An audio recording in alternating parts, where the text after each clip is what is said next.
All right. Why were oh. Why did we stop in the middle of A cavern? well, we were going off to save Ulbrich's friend foe. That's literally all I remember. Oh, well, the lizard men are attacking the They're caverns. attacking. I just don't remember why we stopped. Do you? Out of my way. Well, I mean, we were preparing for PAX and Yeah. to go on must have just been vacation. stuff like that. All right. Well, luckily it's just a JRPG, so I can kind of just do whatever. I don't remember how to play.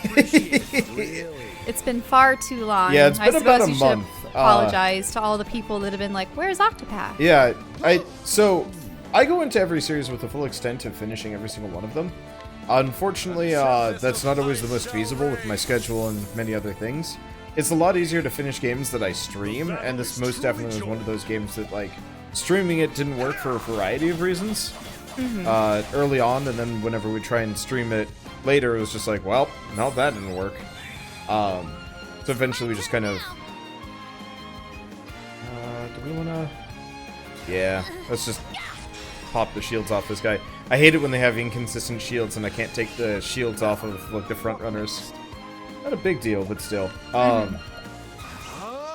Yeah, it was that Earhart had fled, become sort of a vagabond mercenary Yeah. slash guardian to this town. And, you know, of course, Ulbrich's like, wait, but maybe he is a good guy. Crap, I don't know how to... Maybe he's turned his life around and chosen a new ideal, and what was it? He also found out the tragic history of I think how part of- Earhart's town had been obliterated and the Yeah. king didn't do anything to stop it. I think part of it is, like, Ulbrich has never really been on a mission of vengeance, necessarily. Well, the only reason why he went on this mission of vengeance is because, I mean, he himself had gone to a remote town, was training up people and the children, protecting them from bandits, and then it just so happened that one of the bandits that he fought recognized him, but then also revealed that he had seen Earhart, and Yeah. then it's like, oh, suddenly that brought it all back, and he realized he needed a more concrete purpose. Well, like, there's that... the unresolved part of his history was still present. Yeah, it's... Ulbrich... It doesn't feel like Ulbrich was a particularly passionate knight about the king. Like, you know, usually when it's like, my liege lord has been slain, he was this most wonderful man. Well, That wasn't... a lot of it's duty. I don't really know what his personal relationship was with the king. Yeah, because we but never it was actually got definitely to see anything about the duty. king. Yeah, he was loyal to the king, but it's never been directly shown that he like, you know, had any really personal feeling with this king. So the only reason why he is almost hunting down... But at the same time, wasn't it implied that Earhart had not only, you know, betrayed and killed the king, but resulted in the death of many other knights and soldiers that were also in the king's service? Maybe. I mean, the kingdom definitely fell apart, so that couldn't have helped. But, like, it just feels that, like, Ulbrich's... Yeah, so it wasn't just the king that perished, it was their Well, it didn't... their whole civilization. Yeah. Which is kind of odd. You think civilization should be able to survive the death of their king, generally. Well, they seem to be at war with quite a number of people. That is true. But, you know, maybe it wasn't a good kingdom to begin with.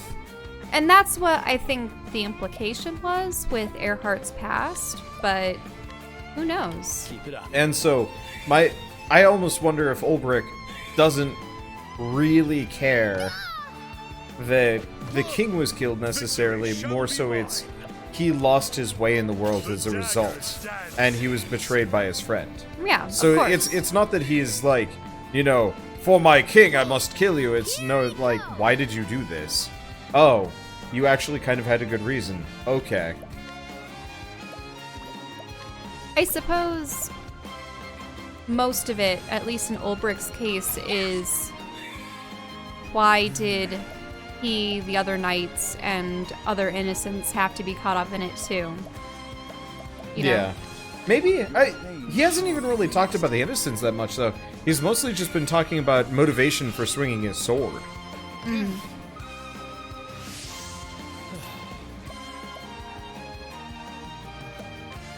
And so I'm thinking, I was just thinking about how odd it was. Well, also, it was then implied that Earhart was, for years, deceitful about his intentions, Yeah, joining his the loyalties. Knights. So, I don't know. It was still a betrayal, and Yeah. and Ulbrich wants to find some kind of resolution with it. Also, was Ulbrich almost dead when the village found him? Was it some weird thing where he had floated down a river, or did he just wander into town one day? I think it just wandered into town. Let's see what happens. Because they never really described how that fight ended. No, they didn't. He just found that the king was dead, and that was it. But they had just routed the enemy. So, or routed? Mm-hmm. Routed. Yeah, routed. So, I don't know. I guess we'll have to Now find the out. lizard men are attacking this town. What? Now the lizard men are attacking this town. Well, Wow, are we gonna psychoanalyze them too? slowly. No, I mean we could, but there's no There's no character development Yeah. for many of the monster there's nothing monster for the monster races. creatures. I'd actually wouldn't mind. Ooh, that's a lot of JP. So I got I used Tessa's bewildering dance, which was JP times 5 and then JP times 2. Mm-hmm. So we 600 JP in a single fight. That's real good. You don't care about the mechanics though, do you? Hey. Someday we need to play a JRPG where you're at the helm and you have to care about it, just so you get this baseline. Mm-hmm. Like, while your hand is wounded, you should almost look into RPGs like this. If you wanted to play the occasional thing. Okay, so he has a lot. Do we even care about that one? No. We care about that one.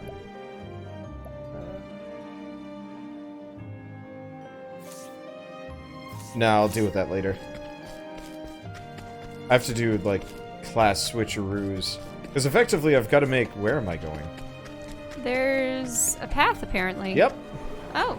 I just saw a gap, and I'm like, I can go in here. Ow, that was kind of shrill. Yeah, the bats always happen. Unfortunately, it's the, it shouldn't be a big issue for the people on YouTube. But it's a big issue. I like how these bats have tails. Oh, yeah. Don't real bats have little Oh, yeah, they nubbins. look like weird flying rat squirrel things. Uh-huh. I like that. It's a neat take on the design. It took me a little bit to understand what the heck was going on with them, because I assumed the tail was hanging down. So, like, I thought for a second they're it was swooping. Yeah, I thought for a second it was a bat with its wings like up above it, and then like this big fluffy tail hanging down, because the lower wing is darker too. And I never. I mean, big fluffy tails would also have been cool. Well, like, can but- you blur your eyes and look at them for I a see second? it. Yeah, I see it. because I was just like, just taking them at, I guess, what I considered to be extreme face value, and so wait a second, no, that's incorrect. Here I go. Okay, merchant skills, trade tempest. Bats are cute. Bats are cute, And yeah. a kind of anomaly in all things. Because they are the only mammals capable of flight. Like, you have squirrels that can glide, but they can't fly. Yeah. Yeah, they just kind of sail through the air. And only from high to low places. Yeah. That always bothered me a little bit with flying squirrels, because obviously they can't fly. They can barely even glide, because glide for me is like when a bird has its wings out and they're just, you know, drifting on the thermals. Like, that's a glide. What flying squirrels do is they just fall horizontally. I don't think they can really, like, control based on, like, go left, right, or fall faster. They might be able to steer a little bit. Yeah. But I believe the reason why they can get away with it is because they live in forests and are really good climbers. So all they really need to do to escape predators is to Or to even go from a tree to one tree to another without having to go on the forest floor is just to glide and to land on the neighboring tree, and then they can swiftly climb back up again. More than you bargained Whereas for. bats, they can cling to things and maybe climb, but I don't think they're very swift about it. No, they don't scuttle very quickly. They are largely helpless if they can't fly. Which makes them kind of adorable, but also, you know, fragile. They always seem very fragile, but at least not fruit bats are a bit more robust, but True. the little bats. Like, with you know the how I always classic have like kind of vampire bat a faces. baseline tentativeness when it comes to interacting with animals and stuff.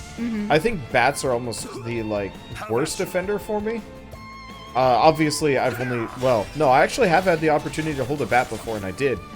Was it at some kind of nature park? Yeah, Or not a nature park, but like a forest ranger comes in with animals Yeah. from a rescue or something? Pretty much. We were doing scout stuff, and we went to like an animal sanctuary, and they had a bunch of bats. Oh. So they brought one out? Yeah, because they were moving the bats out of the like historical pueblos, because they, you know, they don't really want bat shit all over Hey! guano. Guano. I guess I should say guano, because guano is Yeah. a way more fun word anyway. But you know, you really don't want guano just everywhere in these like historical monuments that have been preserved for hundreds of years. Yeah, I'm trying to think. There's definitely guano can create illnesses and allergies and Sort of. a number of things. Mainly, it just stinks. Well, that too, as with any kind of feces. And so they'd taken all the bats and moved them out, and the bats were fairly used to being around people because the people had been going in and out of these pueblos.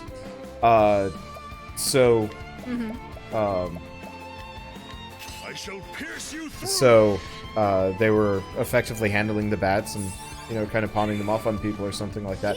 I think they had moved the bats out quite some time ago, and they just, you know, hadn't really shuffled the bats off yet. I don't really know the logic of it, but I got to hold one. It was, you know, tiny little hand-sized bat. I know, aren't they And little poof balls? They're little. These were short hair. Okay. Because it's a desert bat. But the membranes on their wings were Looked so thin. I was afraid that my childy little hands would tear the poor thing, so I was like barely even like interacting with it, and like the animal handler effectively was letting them crawl all over, and they'd like start to flap away, and he'd catch them and like stuff like that. And I'm just like, whoa, no, can't do, no, this is bad. Even though I've gotten to hold a sugar glider. yeah, They're so cute. sugar gliders are Because we're mildly talking on the about list of gliding like squirrels. and semi flying pets that squirrels. I'd like to grab someday. But I know, you know, I think they have a very particular diet of fruit. They have to provide them with fruit all the time. Though they like to sleep in pouches and stuff. Marsupials in a way. let's see. More of this and see what happens. Definitely not as Oh. skittery. No! It was just sort of content to sit there and sniff around. No! Wait, are you okay? Oh, you lost Therian. I just killed Therian. Oh, it's fine. How? We're fine. How did you manage that? Oh, Was it the dance spell? Did it do yeah, something? bewildering dance. Some of the, it was like a whisper of death's on the air, and just kills Therian. Wait, the Whisper of Death spell just instantly kills Yeah, a so random bewildering target? dance has a bunch of positive and negative effects. So you essentially use Metronome and cast Explosion on yourself. On somebody else On in the another- party, which is almost like worse. That would be like doing double Pokemon battles, and the one Pokemon in your party uses Metronome, and somehow they select their partner Yeah, for Explosion That'd be rather mean. than, yeah. or like casting Fissure in your confusion, or using Fissure in your confusion and nuking your party member instead. Did you ever use Fissure as a kid in Pokemon or no? I believe I had. Fissure was. I was never really that much of an Earth type. I loved Earth type Pokemon, even though they were so trash. I was definitely more of a... I liked having water and ice. Water and ice was one of my favorites. Grass, I do like grass. It was always nice to have a fire or an electric around. And I did really have a like psychic Sandshrew and Sandslash, so I was like particularly fond of their design and whatever. I appreciate it, really.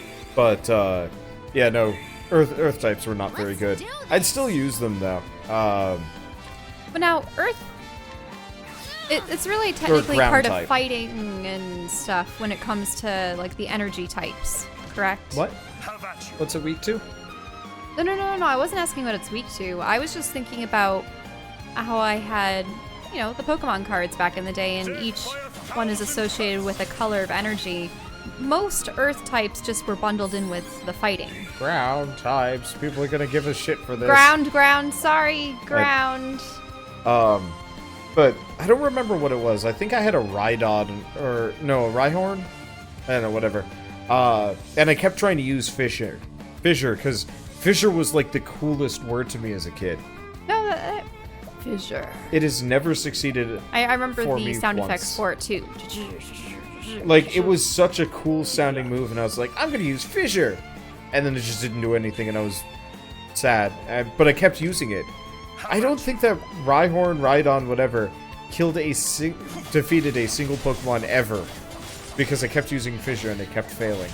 It was awful.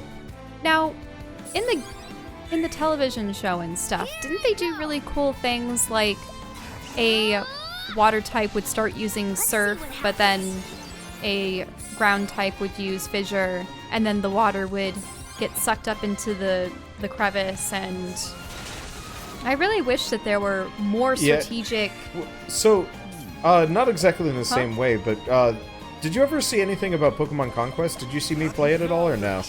A little bit. Was that the one where you had a board Yeah. that you were fighting on? Yeah. And it was somehow tied into ancient samurai kingdoms? Yeah, it was feudal Japan. It was effectively Nobunaga's ambition again.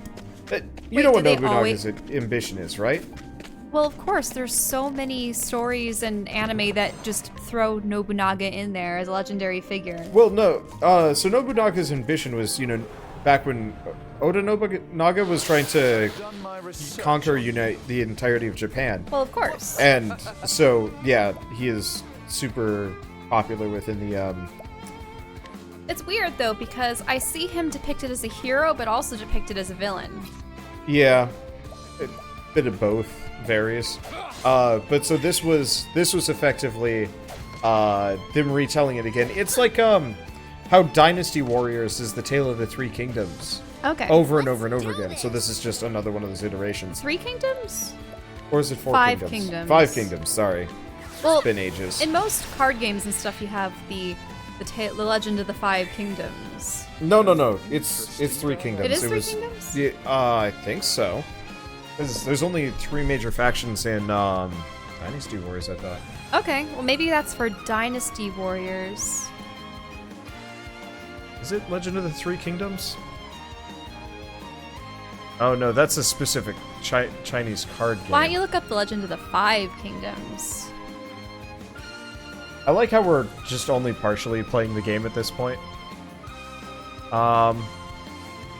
We're just getting bad Chinese games. Let's not get into this. Okay, well all I know is that I've heard Oh, 5... Romance of the Three Kingdoms. That's what it is. Oh, Yeah. okay. Well, I've just seen so many references to 5 Kingdoms that I don't know what it is. Is it 3? Or It's is it 5? 3. Or Romance is of it the Three dependent? Kingdoms is 14th century turbulent China. I don't know. Whatever. Oh, I'm thinking of the Legend of the 5 Rings. Yeah. Which are about another set of 5 kingdoms or factions for a card game. Yep. But so both the Romance of the Three Kingdoms and Nobunaga's ambition get retold constantly. It's like if for whatever reason European games industry Only did Arthur and Sir Camelot or and like Camelot Napoleon over and over and over again. Oh, why Napoleon? I don't know. That was just the only thing. I can suppose think of. Napoleon would be similar because he was also attempting to conquer Yeah. large swaths of Europe. Yeah. Whereas, Or like, if you King had Ar- like constant Julius Caesar. Whereas, like, King Arthur is not much. He's sort of a historical figure. I'm sure he's got, like, a historical, he probably existed as a person, but not really. Not, like, to the legendary extent that the books made him sound out to be. Or maybe he wasn't even a historical figure. I have no idea, but he's... We'll have to look into it. Yeah. I just remember him being in Inuyasha as well. Of course. And, King Arthur... People love the King Arthur story, even though, like... He's technically not grounded in Let's see what happens. reality, actual really. history. My brother read, was it Knights of the Round, or he Miss was reading, Babylon. he was reading whatever the book is, of, King Arthur and whatever, and he was talking about how, like, everybody is just bad. Like, Lancelot is a terrible, awful person that just murders people whenever he wants, and how media always shows off, or talks about how bold and brave and whatever Lancelot is like, nope, this is very much incorrect. And how Lady Guinevere apparently is, like, just sleeping with everyone, or specifically Lancelot, or just, like, an awful person.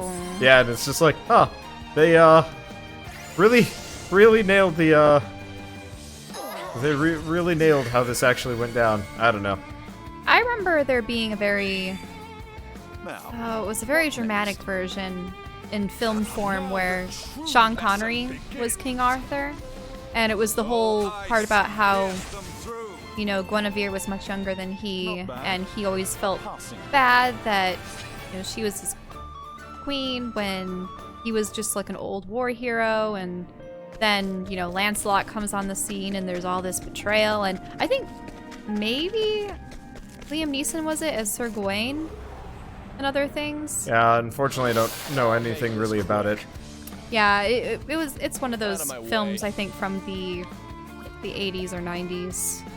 But I guess that to go back to the Pokemon Conquest, it actually had strategic battles, stuff, placement mattered, flying, terrain, even right. moves would have didn't you special defeat effects. Zapdos, or did you use Zapdos to defeat someone because they could only be attacked on a diagonal or something else? No. Or it could only attack So on a diagonal? it was Zekrom. This came out at about the same time as White. as Yeah, the white and Pokemon Black version. and White. Yeah, okay. And so Zekrom, of course, being a legendary dragon, very powerful.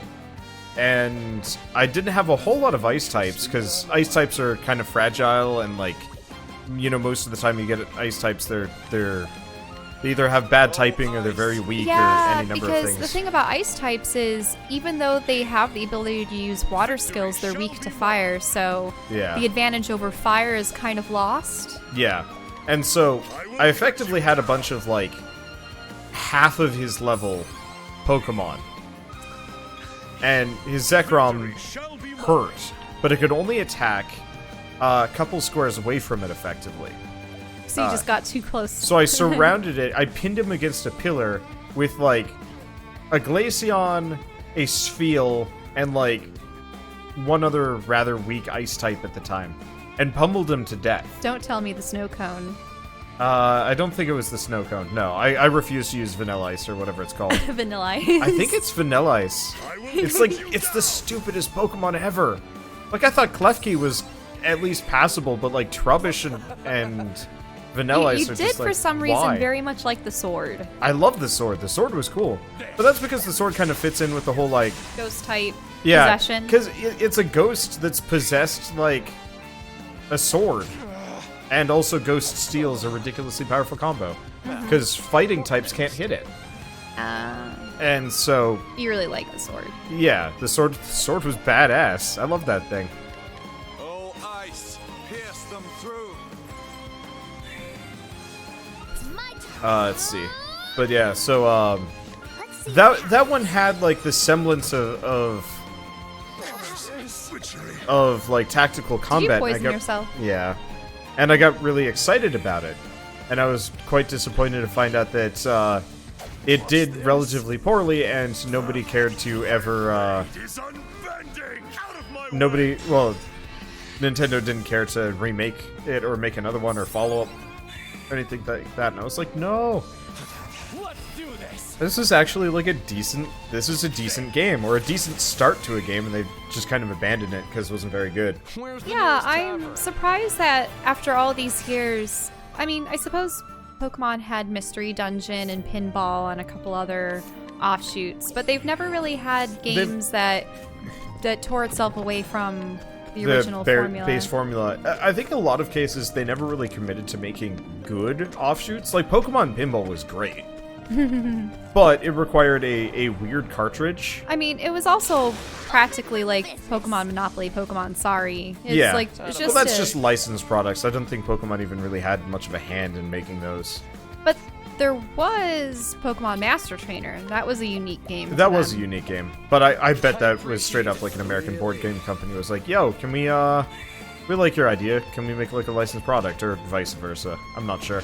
I remember that game took an eternity to play.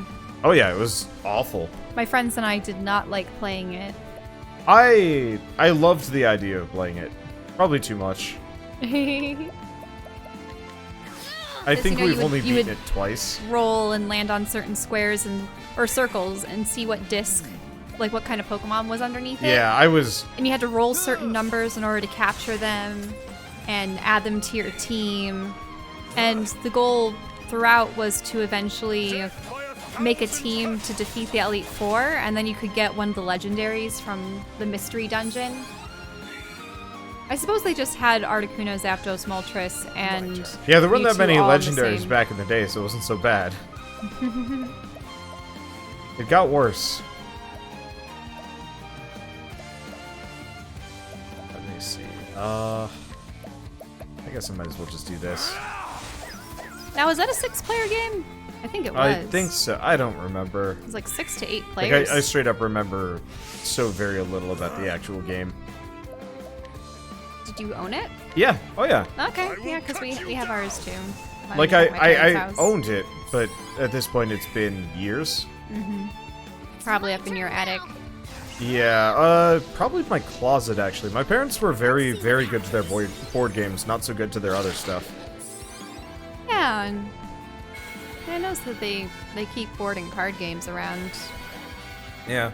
I didn't really like playing board games though past a certain point because it was very clear. Who would win? Kind of, yeah. That's why I like playing games where there's strategy involved, but there's also just enough elements of chance to have it that victory isn't always... Yeah, we liked Mario Party for that reason.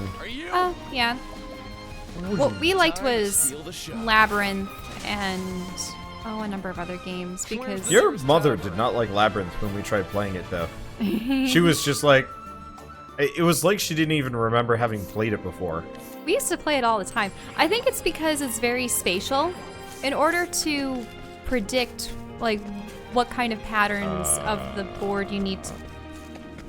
Huh? Are you okay? Oh wow. Is that just a pile of I can go treasure or through something here. in the back? Yeah, Or is it I just got lost. foliage? It's foggy in the dungeon, so I can actually figure out where I'm going. And these battles take just long enough that, like, I forget where I am between each one of them. I've been playing a lot of JRPGs lately, and I really like this game. It's really well handled, but the battles take too long. Yeah. Like, way too long. I mean, we've had several conversations and still haven't made it to the end of the Yeah. dungeon for the next plot point. And admittedly, I'm, like, trying to get It's all like the treasure running chests into and stuff several like that. Zubats. But just- like, yeah, it's like everything's a Zubat, but fights like a golem. You know, maybe not a whole lot of damage, but boy, it takes forever to take the thing down. So I've been playing Xenoblade Chronicles X2 Torn of the Golden Country, the like standalone DLC. Yeah, I noticed that those were standalone characters too, or at least Sort the of. main character was Laura. Yeah, so she was in the base game as okay, spoilers for anybody that hasn't seen my Xenoblade Chronicles series. Just close your ears for like the next minute. I'm sorry. Anyway, she's a corpse in Xenoblade Chronicles 2. And the main villain keeps her around. Have at you. You mean the Silver-haired white-haired guy? dude. Yeah. He's keeping around in a crystal. To, like, I guess remind himself he's human, or maybe, like, revive Wait, that's her, his or- girlfriend? Yeah. That's his dead girlfriend? Yeah, that's his dead Did girlfriend. Did he succeed in bringing her back? Nope. Eventually, he's just like, well, I'm going to die now. Bye. And then, she gets shown, like, a couple of times. It was such a weird, Then almost... is this a prequel? Or is Yeah, this... so this is a prequel DLC, talking about their tragic backstory. So you know she's going to die. Yeah, and it's rough, because I don't want to talk about it, because it's a standalone DLC people might not have seen the main game. Because somebody might just look up the standalone DLC as its own thing, and I'm like, oh, you know, I can't actually talk about this, really. Did you at least mention you'd recognize who she is? And Oh what yeah, this- no, I was talking about that. I was like, I've seen all of this stuff. I know exactly what's going to happen over the course of this game, more or less. Ish, you know. Not the, you know, some of the minor plot points, but, like, I know how it ends. And it's so weird playing a video game where you know where what the ending is going to be. And so I was actually saying, while I was recording the first episode... Oops, mic's falling over. Now, the question is, are you actually really liking this character? Yeah, Or actually, characters? it's better than the base game by far. But I was saying as part of this, like, if any of you guys like this, don't go watch the base game yet. Watch it after I finish this game, and then tell me how you feel about it. And, because I would love to know what a person would think watching the prequel before the sequel. It's like, It would completely change the context that they would see the villain and the girl. yeah, exactly. And I'm kind of curious about how that would actually... It's definitely one of those things where you wonder how younger generations approach the first 6 Star Wars films. Oh, yeah. Oh, God, that... If they watch Well, 1, 2, 3, They're all 4, 5, very 6. standalone, though. There's only a couple of character, like, traversals. And so I think the reveal of who Darth Vader would be would actually almost be more impactful. If you watched it in order, you mean? Like, Yeah. in the new order, I suppose? Yeah, because you don't find out that, You don't know what Anakin's going to become. Yeah, you don't know what Anakin's gonna become, and you don't know who Darth Vader is. You know, so... Oh, Everyone just thinks how iconic he is. I need to find somebody that's never seen Star Wars before and doesn't know the plot, and then watch them in order and see what they think. How will you be able to find someone I that know, doesn't know the I plot? don't know if it's possible. But, like, I'd love to see what would happen with that, because, yeah, I hate prequels, like, that, you know, take place right before. So, like, you know, it kind of works sometimes when it's a game like, oh, that's not a pile of treasure, that's Earhart and some lizards. Well, let's just leave them there for a little while. Earhart's surrounded by lizards. Yep. And it's just like, oh, we found him. Oh, let's go get this treasure Hi, chest. Earhart, bye, Earhart, we'll come kill you in a little bit. Gotta go get some treasure. Nah, it's more like Ulbrich and Earhart are going to fight back to back against a slew of lizards. Oh, yeah, probably. And then they're going to have a long, soulful Reunion. revelation Maybe. laden conversation where they But, discuss what they've been doing with themselves the last several years. well, we'll see how that goes. We'll But have to see how it goes. I wanted to finish my thing about Xenoblade Chronicles 2's Prequels DLC, and then this. Yeah, okay. The combat in Xenoblade Chronicles 2 and Dragon Quest XI is so much faster. You know, most enemies go down in a handful of hits, as opposed to, like, this, where you have to pop the shields off and then wail on them a couple times and their shields come back up, pop the shields back off on them, and then, you know, generally finish them off. The enemies are I suppose it's very beefy. isn't it just a different design mentality where Yeah. I suppose in my mind just common minion mobs that you run into shouldn't be such obstacles that it They're not hampers the plot and the whole experience. The times that you challenge the times that you're supposed to challenge the player should be during boss encounters. I think it varies. I think trash mobs should either be strong and infrequent, or weak with the occasional strong mob that you should worry about to keep you on your toes, so you're not just like, Because at this point, I would just prefer that it occurred less often. Yeah. But the problem is, the reason why I'm not skipping all these fights is we do actually need the EXP, even if it's an inconvenience. Right, because this is a game that you have to pretty much grind between. Yep, there are some benefits. Like, apparently, if we finish Ulbricht's story, and then Where's the nearest the town? healer chick's story, you get trinkets. Really? You mean Ophelia? Ophelia. I forgot. Do you know how many games I play with different characters? I barely remember the names of characters in games that I'm actively playing. Like, I was just introduced... You just called her a chick, though. What? Is that derogatory now, too? Is it? No, like, I'm serious. Nah, Are I cats just- and chicks, like... I know that's fallen way out of favor, obviously. Well, I'm just thinking cheap for So? chicks. You cheap. You've got a beak. Hey, my nose is not a beak. You make fun of how small my nose is. Okay, so what are animal terms for guys? Let's try to think of it some. Cats? The battle is The cats and chicks. I believe that's where it comes from. I've never heard someone call a guy a cat. It's very much like an old jazz times. Unless, like- I don't think, the only type of cat I would ever You've think never- of specifically being male would be a tomcat. You've never heard the term like oh shoot. I'm fairly certain it's cats and chicks. Like that's kind of where it comes from. I could be wrong. I don't use cat because that sounds kind of weird. It's because you're referring to cats. What to Cats? But I don't know. do? The points are howling. I mean, Let's do this. after a certain point, vernacular has become this like weird mess, and I don't know. I try not to say offensive things, but I can't figure it The out half healing the time. priestess. Well, Yeah. Or just the healer. Okay. What role did she have? She's considered the flame bearer. Yeah. Yeah, and she's a healer, obviously. Victory shall be mine. I didn't really need to give him SP, did I? Whee! Because for Hanit, you could say the huntress. Because that's what she is. Yeah.